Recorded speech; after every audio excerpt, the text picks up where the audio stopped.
deep within the jungle. We're talking about a civilization discovered in the middle of a rainforest. Cryptic remains of a lost civilization, one that spanned a continent for more than 1,000 years. They definitely had attributes of the supernatural. They were the ancient Maya. Their rulers filled vast cities with sky-high pyramids, ornate palaces, and lavish plazas. They were masters of their environment. They were very resourceful in figuring out how to harness the energy, creating amazingly sophisticated works of art and engineering, and sustaining a civilization for 1,500 years. Then, after generations of prosperity and innovation, the ancient civilization collapsed, turning bustling cities into ghost towns to be reclaimed by Mother Nature.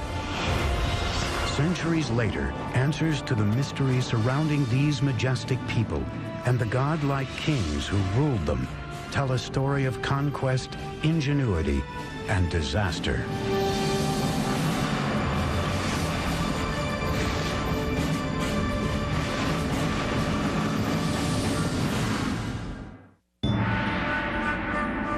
(869 AD), in the lowlands of the Guatemalan jungle, the Maya are becoming desperate.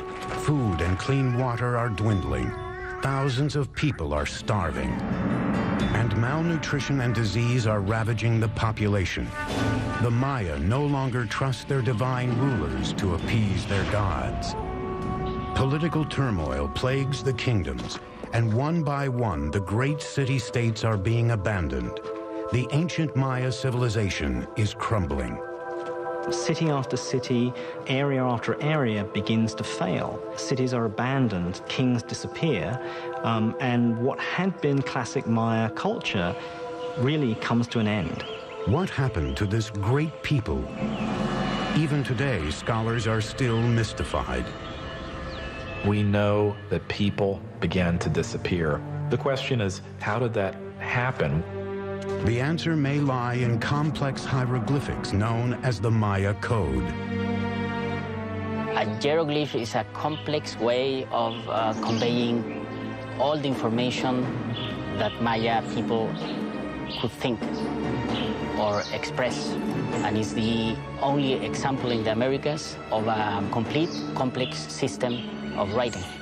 Today, these cryptic symbols reveal a history of brutal warfare, larger-than-life rulers, and the rise and fall of an enigmatic people. Hi, I'm Peter Weller, and I'm standing on top of this beautiful temple deep in the rainforest of southern Mexico near the border of Guatemala, and this is the heart of the civilization of the ancient Maya. For years, archaeologists believed that the ancient Maya were peacefully separated into 40 or so independent city-states, each with their own dynasty of kings. For what we could tell, there seemed to be trade, communication, but there didn't seem to be any particular imperial aggression motivated by a thirst for land or power outside of a king's own territory. But in the last half-century, these theories are starting to fly in the face of a different story because hieroglyphs like this one, the remnants of the ancient Maya's advanced writing system, are painting a whole new picture. The touchy-feely 1960s and New Age ideas of a gentle and loving people are being fast replaced by a much more complex reality of city-states, butting heads, and bloody clashes. And now we have evidence that brutal battles and human sacrifice were fundamental components of life among the ancient Maya.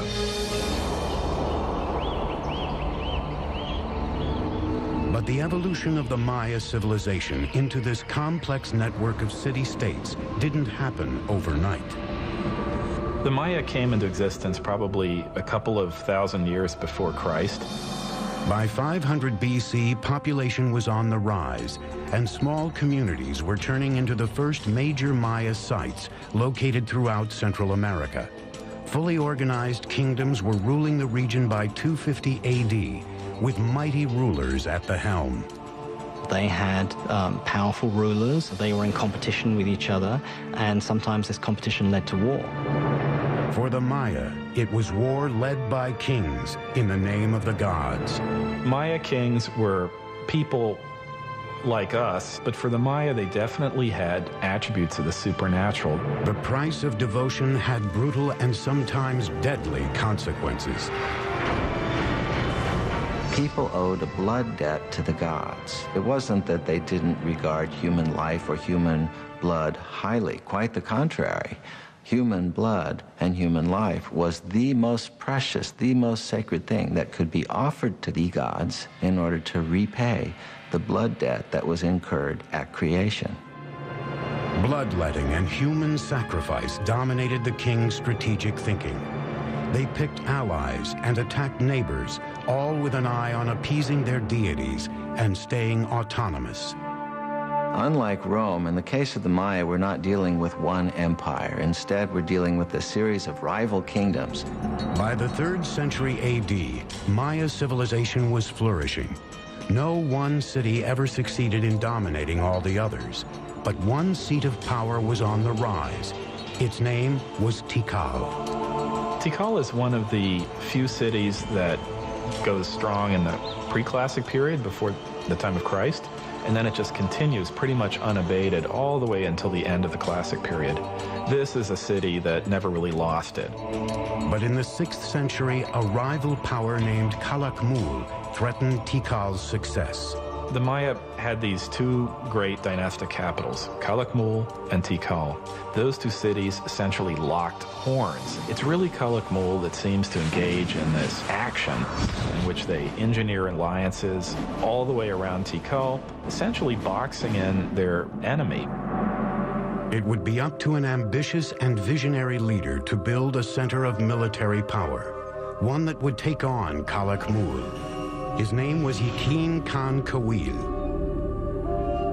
He would construct one of the most iconic structures of the Maya, a pyramid that would stand the test of time, the Temple of the Giant Jaguar. The most valuable monument was one that took a lot of effort. So a big temple pyramid is an indication of your power, your strength, your prestige. It's a way of drawing people into your city because it shows what an awesome, powerful ruler you are. Building in semi-tropical environments with rudimentary materials was a unique challenge, especially when the goal was to build vertically using Stone Age technology. Most of the technology that we associate with big stone constructions were unknown to the Maya. They did not have beasts of burden. They didn't have metal tools. What the Maya did have was a virtually unlimited supply of malleable limestone and a great deal of manpower.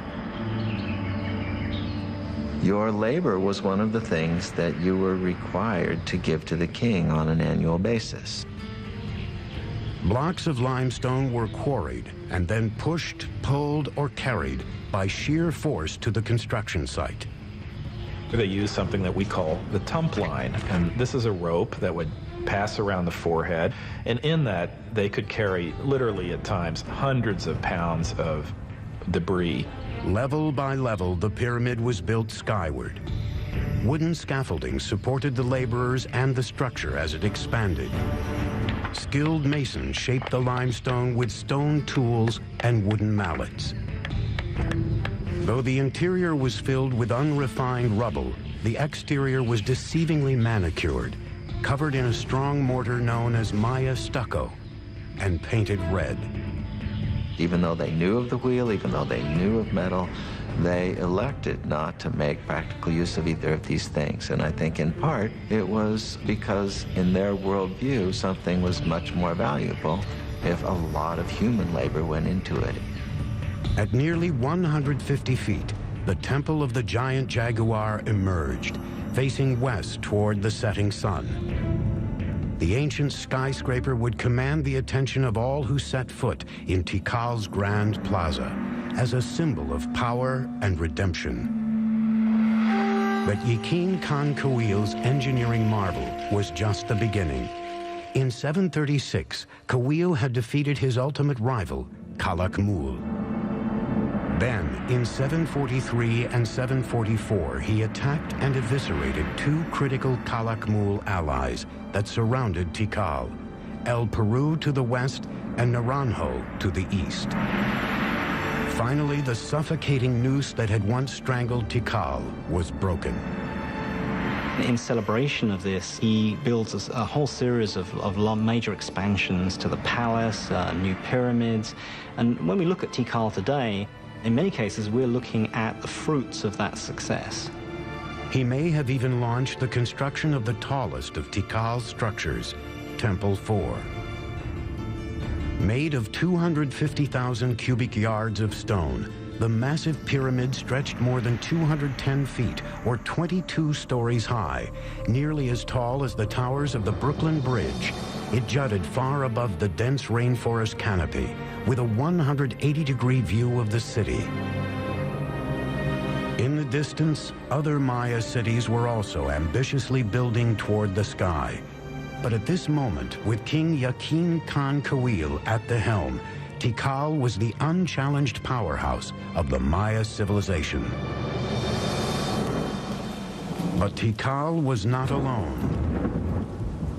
Out of sight, about 250 miles to the west, another dynasty is forging the construction of a great acropolis. There, in the 7th century, a king with a vision would emerge. He would turn one of the wettest cities in the world into a mecca of New World architecture.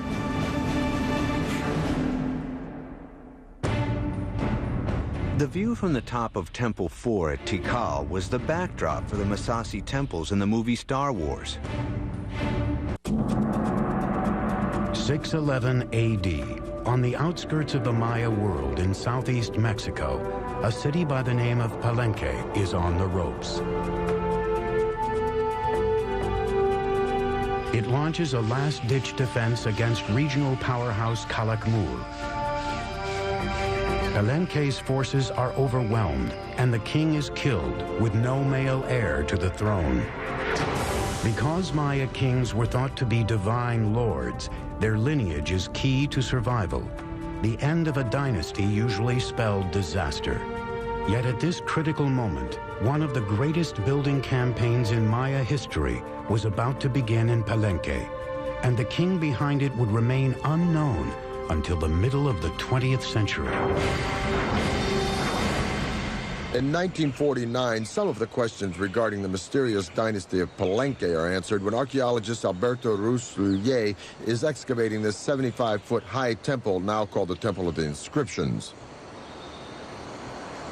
Now, I'm in pretty good shape, but those guys had headdresses and big robes, obsidian knives and swords.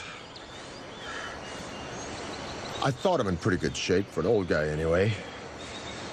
But I don't know how they did it. And I don't know how Alberto Ruslier did it. But I still got a lot to go. And when he gets up into the sanctuary, he looks around, and he notices on the floor a row of holes covered with stone stoppers, and he figures out that these holes were made for ropes in order to pull up the slab, just like I'm on a trapdoor. So he pulls up the slab, this one exactly, and he follows a steep staircase filled with dirt and debris. He's never seen a Maya pyramid like this before, so his men start digging and digging and digging into the unknown. The wet stairs are very slippery from the moisture and time and the rain from the forest, and he finally gets down to a plateau. And he notices that the whole pathway doubles back and then continues, and he finds hidden doors, secret passageways, signs that a lot of thought and calculation went into building this structure. Finally, after 3 years, after 3 long years, he gets to the bottom of this 80-foot stairway, and there he sees a small corridor. And in the corridor is a stone box, and in the box are 6 skeletons, the remains of souls who were sacrificed to protect the person for whom this temple was built. But he still doesn't know who that person was. And then he finally sees a huge door, a massive triangular stone. So his men and he open it, and then they go in. And behind this huge triangular door is a vaulted crypt about 30 feet long and 23 feet high. And inside the crypt is this massive sarcophagus carved from one piece of limestone. And on top of this sarcophagus is this magnificent lid with these expertly carved images of a king. Along this edge, by the way, which is covered with cinnabar, this red stuff, is poisoned to the touch to keep looters from coming in here and ruining it. And by the way, if the ancient Egyptians might have used this, we might have had more antiquities coming out of that country today. But along this edge is the image of a shield. And up in the sanctuary is another image of a shield. And the ancient Maya word for shield is Pakal.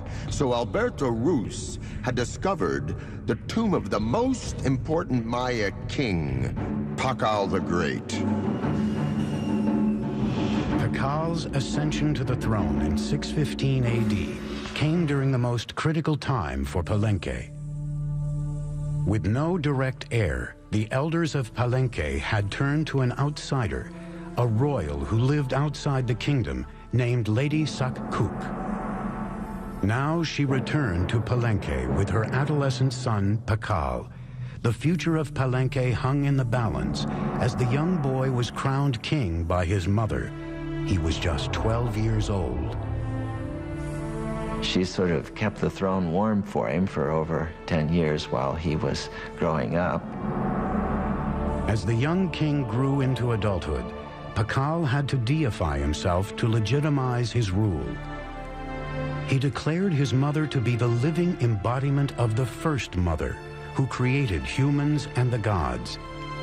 He then was the son of a goddess, an exalted position that removed any question of his legitimacy. He was almost certainly a charismatic fellow. He had to have been. He had no power base. He had to do it almost on pure charisma and determination. As a Johnny-come-lately, as someone who needs to prove himself, he's going to be as splashy as possible. And so he constructs the most gaudy buildings imaginable. He's establishing all sorts of new architectural patterns. To authenticate his lineage, Pakal set off on a building spree to revitalize his battered kingdom. One of his first orders of business, the renovation and expansion of the royal palace, an impressive structure that sits in the heart of the main plaza. More than 70,000 square feet, the palace would become a maze of galleries, chambers, stairways, courtyards, and tunnels, and was designed to reflect his ideas of grandeur. At first, Pakal's architects, like those throughout the Maya world, employed what is called the corbelled vault to support their soaring structures. Now, this was a pretty straightforward structure where a series of lines of stones of ever-decreasing height are laid on top of each other. So it forms really a kind of inverted V shape with a row of capstones along the top. But the corbelled vault left something to be desired. This basic construction limited interior space and light and forced architects to build walls wider than even the space it enclosed. Driven by a determined king, Pakal's engineers now looked for solutions to this problem. What the Palenque designers succeeded in doing was lightening the weight. They produced sort of honeycomb structures on the top of these buildings. They could make their spans wider, area, more light could come in. These innovations reduced the stress on the load-bearing walls, creating a more open and inviting feel than the traditional Maya buildings. Over 60 years, Pakal's builders became the best in the New World. But it wasn't until the end of his rule that Pakal commissioned one of the most complex and imaginative projects ever attempted by the Maya, the Temple of the Inscriptions. The discovery of the Temple of the Inscriptions changed all our ideas about Maya pyramids. They weren't supposed to be mortuary shrines. Inside, along a stairway leading down to the tomb, engineers built a psychoduct, or hollow tube. It's a conduit that allows someone on the top of the pyramid to speak into this speaking tube, and eventually you would be able to presumably communicate directly with Pakal in his tomb. This 20-ton sarcophagus was built to last an eternity. This actually had a lid which was rolled off to one side, and there was a cavity for his body to be put, so that when he eventually did die, the door was sealed and the stairway was blocked. His architects and sculptors designed a coffin rich in symbolism, portraying the resurrection of Pakal in the afterworld. Royal scribes were ordered to draw a grid to accommodate 640 glyphs that would tell the story of Pakal's reign. Many Maya pyramids don't leave much textual record on them. The opposite is the case in the temple, the inscriptions. Everything about it, from these huge tablets on the summit to the information inside, proclaims that this is the final resting place of the founder of one of the great Maya dynasties. In 683, during Pakal's 68th year as king, the 12-year-old boy who grew to be one of the great Maya rulers died at the age of 80. He was covered in red cinnabar and adorned in lavish jewelry. A jade mask was placed over his face. Though the legacy of Pakal the Great would be hard to match, his son had been waiting on the sidelines for nearly 50 years. With the clock ticking, he would launch a series of building projects harnessing the laws of physics and Mother Nature.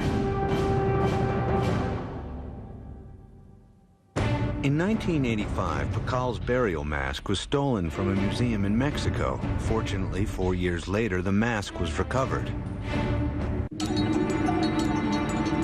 684 AD. The mighty King Pakal has engineered Palenque to be one of the finest Maya capitals ever known.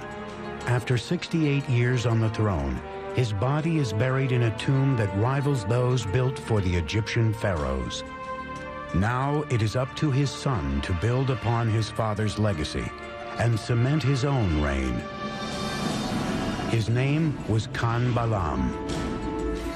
Pakal was the founder of a dynasty, but his son was a great consolidator. He was someone that was going to make sure that that dynasty would continue.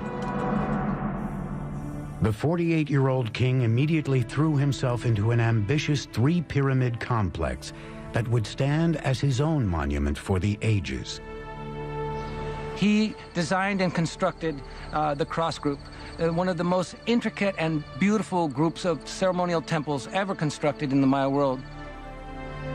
These are his memorial, and they tower above the palace. They look down on the works of his father, and in some ways, I think they represent a statement of individuality, that he himself is going to leave his imprint on the city, just as his father did. He ordered his engineers to build three intricate structures: the Temple of the Cross, the Temple of the Foliated Cross, and the Temple of the Sun. Khan Balam's engineers would take a giant leap forward, using sophisticated geometric calculations unsurpassed anywhere in the world, based on the Maya's creation of a complete number system. One of the many ways in which the Maya were ahead of their time was in their creation of what we would refer to as zero. With a similar combination of a shell which represented zero or completion, and then a dot, number one, and then a 5. By just placing them in different positions, they were able to multiply, and reach incredible numbers.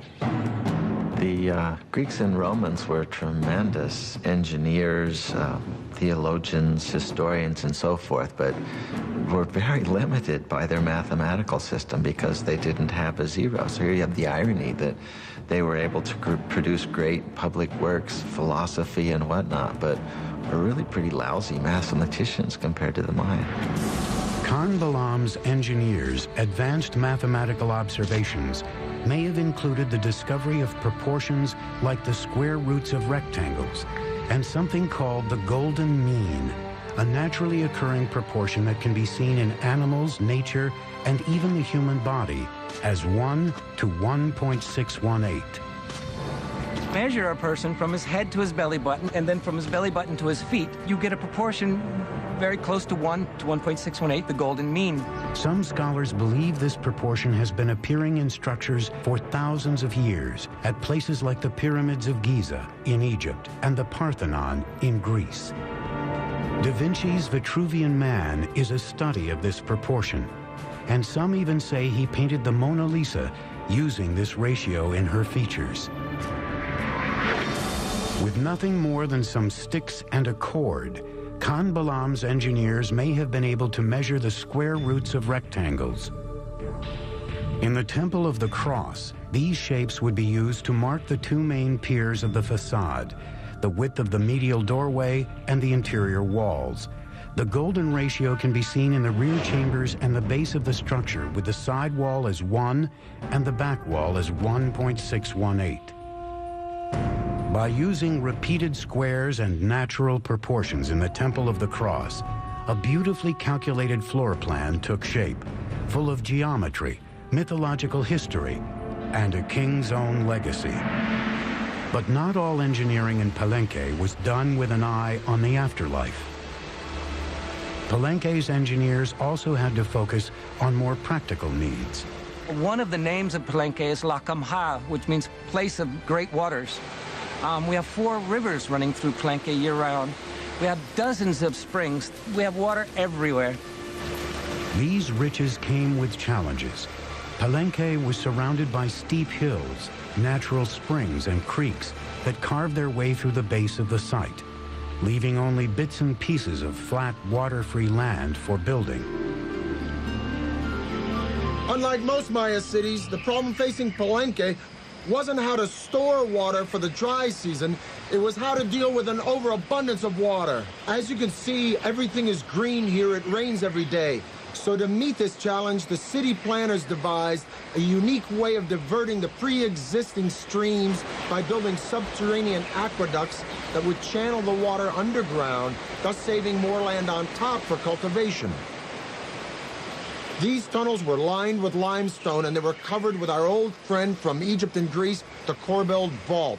Series of protruding stones, one on top of the other, formed sort of an arch overhead. Now, these ceilings were so sturdy, they could support the massive weight of Palenque's giant plazas overhead. So the people were walking along with the water rushing underneath them, being diverted away from the city, just like it is where I live today in New York City. What's even more impressive is that there are signs that Maya engineers may have figured out a way to create water pressure. They built water tunnels that ran through the rugged terrain into the city, often directed uphill. As they got closer to the main structures, the pipes got incrementally smaller. Like Roman fountains, the water pressure gained momentum as it coursed through increasingly narrower tunnels, eventually allowing for running water throughout Palenque's buildings. We have beautiful systems of sweat baths and swimming pools and aqueduct. In its day, it would have rivaled any of the Roman aqueduct systems. We don't see this use of water pressure anywhere else, and it doesn't appear again until the Spanish bring the technologies with them. Together, Khan Balaam and his father Pakal ruled Palenque for nearly 100 years, pushing Maya engineering to a level never seen before. The future seemed bright for this city on the rise. But its years of glory are about to come to a sudden end. Something is happening in the Maya world that will cause the classic city-states to implode. The Maya had developed the concept of zero by the 4th century AD, but the Europeans wouldn't understand the concept until 800 years later. By the 8th century, Palenque, Tikal, and the other kingdoms of the Maya world were expanding across the continent. Tall pyramids, unparalleled city planning, and sumptuous royal palaces advertised the glory of the great kings. Then, suddenly, these cities began to unravel, one after another. Royal sculptors stopped carving their monuments with historical information, and kings halted their construction projects. Maya civilization had plunged into darkness. It's not that the entire Maya lowlands is abandoned overnight. It's that, one kingdom falls here and another one 10 years later falls over here, then another one over here. The causes of the Maya collapse remains a great debate among scholars. We're really talking about a society that was pushing itself to the limits. There is no one single explanation for this implosion, but scholars seem to believe that environmental catastrophe led to a full-blown meltdown for the Maya civilization. The soil no longer produced crops, thus lack of food and polluted water produced malnutrition and disease. The Maya could no longer count on their kings to intercede with their gods because their great society was in a death spiral, and their kings, so long counted on for guidance and prosperity, were powerless to stop it. So sadly, but slowly and surely, the people voted with their feet, and the ancient Maya left their beautiful cities forever. There were no signs of mass graves. They did not vanish. Where did the millions of Maya go? If you wanted to go where it was happening, you moved north. Go north, young man. The cities that die in the south, and that's the only way to describe it, is they just go into oblivion, are never really replaced. But there are locations all around the Yucatan Peninsula where the cities not only thrive, but they begin to grow explosively. This growth was enhanced by an elaborate network of causeways called sakbes, or white roads. The sakbes weren't just local transport. They were emblems of the great political power of two allied cities that had the wherewithal to create this magnificent royal procession way between their two kingdoms. As much as 60 miles long in some places, they were a marvel of engineering.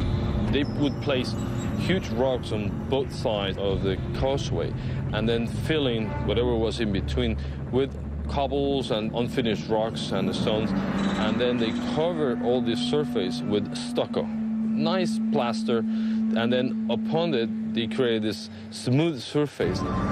In the Yucatan Peninsula, the sakbes often charted a course through the rough terrain in perfectly straight lines.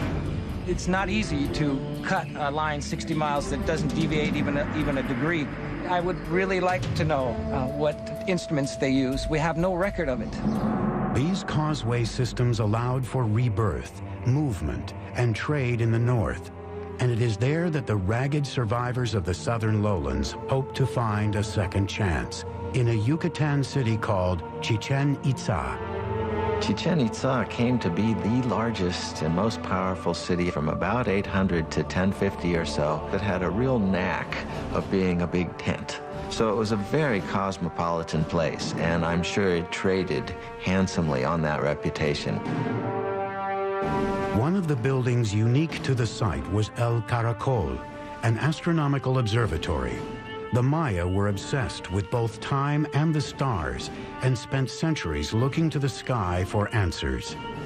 The Maya probably had something called a gnomon, which is a series of two crossed bars, and by looking at the intersection of those two bars, they would be able to focus on something. With just basic tools, the Maya were able to track the movement of the stars and planets and the passing of time. Like Stonehenge, this was a place where people could make solar and lunar observations. The staircase in the front of the building faced 27.5 degrees northwest, out of line with other structures, but in almost perfect alignment with Venus's most northerly position in the sky. It was closely aligned with the celestial bodies and occurrences, such as the movement of Venus and the solstices. In the higher tower of the building, 3 openings survive today. They are small, narrow, and irregularly placed, but they align along astronomical sight lines. In the Caracol, we can see in its orientations, in its peculiar displacements, in its odd alignment of buildings, a focus on what Venus was doing at the time. Venus is a kind of variable actor up there in the skies. Sometimes it moves in this direction, sometimes it moves in that direction. The Caracol seems to be about looking at Venus when it's come to the end of a certain kind of motion. This astute astronomical observation allowed the Maya to build their interlocking calendars that were more accurate than any other used in the ancient world. The Maya had two calendars, one ritual and then, the solar calendar that is very, very similar to what we use in the Western world. The Maya measured the solar year to be 365 days. Their measurements for the revolution of Venus and the occurrence of lunar eclipses were equally on target. In just 200 years, the Maya had achieved a rebirth in the wake of the catastrophic destruction of their southern cities. But now the North would face an even deadlier enemy, one that was capable of annihilating the Maya while leaving their cities intact. Chichen Itza is renowned for its well of sacrifice. It is said that humans and precious objects were tossed into the sinkhole as offerings to the rain god Chaac. In the 9th century, the classic Maya cities suddenly and mysteriously collapsed, ending the era of greatest prosperity and growth. Rebirth in the north gave the Maya an opportunity to combine astronomy and engineering on an unprecedented scale. At Chichen Itza, signs of continuing obsession with the skies left a permanent mark on Maya architecture. The cornerstone of Chichen Itza was the 98-foot El Castillo, or the castle, built in the 9th or 10th century. The 365 steps equal the number of days in the Maya civil calendar. 52 panels on each side represented the Maya's 52-year cycle. 9 terraced levels equaled the 18-month Maya solar calendar. And the temple's axis was perfectly aligned so that specific shadows were cast twice a year. For any Maya standing and looking at the northwestern sector of the Castillo, they would see a balustrade and then a combination of shadows and the sun hitting that part just before sunset. And then several triangles form. And then at the very bottom of this balustrade, you have a nice carved serpent head, a snake coming down from heaven. And that is indicating the arrival of the rainy season. The Maya saw this phenomenon as a manifestation of the deity Kukulkan, the feathered serpent. The Mayas were able to actually record, the equinox. That day in the year where night and day, last the same. Every year, March 21st, you see the descent of Kukulkan. Surrounding El Castillo, the civic buildings took on a new characteristic: spaciousness, with a broad open plaza, temples, marketplaces, a ball court, and colonnades. So the colony hall not only housed the feasting events, but maybe individuals were brought into the plaza. The general public was probably invited, depending on the occasions, to come to the plaza and witness the arrival of these, traders, the merchants. Greek or Roman in appearance, these round columns were used as a new type of structural support and were an architectural first in the Maya world. The benefit of a column is that it allows you to create flat roofs. You're not investing all of your energy in creating stone buildings that are going to be containing corbel vaults, which may or may not collapse. The columns were simple in design. Round drums were placed one on top of the other, filled with rubble in between. A square section was placed at the top, and then flat rooftops made of stucco and wood were added to form expansive covered interiors. It involves people more openly in the life of the building and of what's happening within it than would have been possible with Maya pyramids of the full classic period. Those pyramids are mostly about exclusivity. It's about showing a space, holding it up high, but allowing very, very few people to look into it. The open column structures are much more inviting. But the welcoming atmosphere didn't last long. After more than 200 years of domination over the Yucatan, Chichen Itza suffered a fate similar to its neighbors in the south. It mysteriously collapsed. When the Spanish arrived on the shores of the Yucatan Peninsula in 1517, every large cosmopolitan center of the Maya world had been abandoned. Even so, a splintered Maya civilization living in small villages across the countryside put up a sustained fight against the conquistadors. They proved difficult to conquer because rather than taking a king captive or an emperor, as they did with the Aztec, they had to conquer one village at a time. And once they moved on to the next village, there'd be one behind them that would then begin to rise and revolt. Maya warriors killed conquistadors by the thousands, but their weapons proved useless against a more potent enemy: disease. Within 100 years, 90% of the population of the New World was gone. The Maya who survived faced further persecution. Friar Diego de Landa had been sent from Spain to convert the Maya to Christianity, and he ruthlessly enforced his religious teachings. Diego de Landa was a young idealist who came to the New World trying to save souls, trying to win converts to what he referred to as the one true faith. But the Maya didn't believe that they should instantly and forevermore reject all of their own beliefs. On July 12, 1562, Landa ordered an auto de fe, or burning of the Maya texts, believing they were the writing of the devil. This was the end of thousands of years of accumulated knowledge of Maya civilization, one of the great tragedies in human history. In a lucky twist of fate, 4 codices survived the inferno and wear and tear of time. By the 19th century, some of these books that happened to escape the clutches of these friars and their destructive urges began to make their way into public attention. Today, their survival story is just another mystery in the complex history of the Maya. The fact that they were able to sustain an urban civilization in the rainforest for 1,500 years through all sorts of logistical and other challenges is one that we should admire and one from which we can stand to learn a great deal. Just as the Maya looked from the ground to the sky for guidance, we are now looking from the sky to the ground for answers.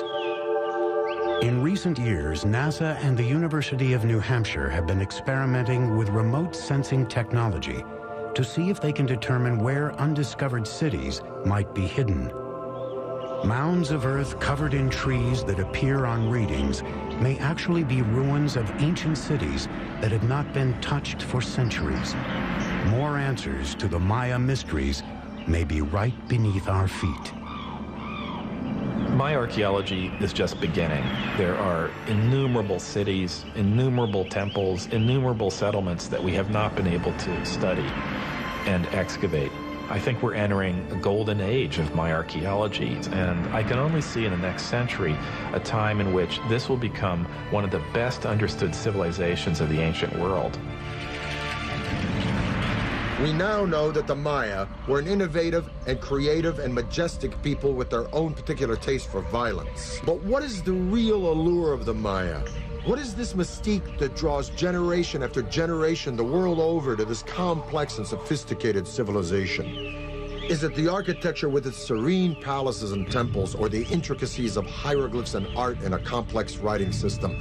Or is it the astounding comprehension of astronomy and mathematics with the concept of zero, unparalleled in antiquity? Or is it simply because these remarkable people carved entire cities, not just villages and towns, but magnificent cities right out of some of the most inhospitable landscape in the entire world? In the rainforest between Honduras and the Yucatan, there are literally hundreds and hundreds of Maya sites that are untouched. In Palenque alone, there are 1,500 buildings that lie unexcavated, including temples larger than that one. And if you consider the archaeological treasures yet to be found in cities like Tikal and Chichen Itza, I say, and I'm sure I'm not alone, that the real allure of the Maya, the real magic and mystique of this civilization, are the mysteries that still lie buried deep within this jungle. I'm Peter Weller for the History Channel.